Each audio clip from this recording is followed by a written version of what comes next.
आदाब नाजरीन, INE today news में आपका खैर मकदम करते हैं। आइए देखते हैं ये तफसीलात। अब यहां से 3 मिनट, अब यहां से इलेक्शन शुरू होगा। वो बेचारे पुरानी कांग्रेस भी आएंगी, अब कांग्रेस भी आएंगे। असेंबली का इलेक्शन हुआ 3 महीने पहले, अल्हम्दुलिल्लाह हम तमाम ने मिलकर उनको शिकस्त दे दी।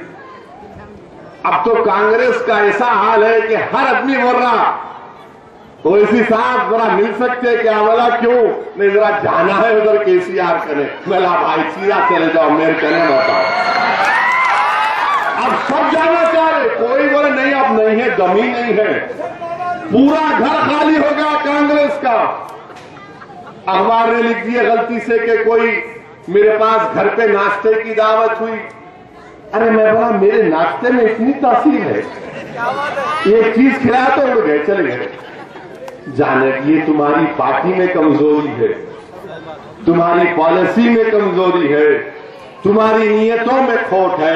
अगर आपने हमारे चैनल को सब्सक्राइब नहीं किया है तो आपको यहाँ सब्सक्राइब बटन दिख रहा है, उसे क्लिक करिए और सब्सक्राइब कीजिए और साथ ही साथ बेल आइकॉन को भी क्लिक करिएगा, जिससे कि आपको ताजा अपडेट मिलते रहें।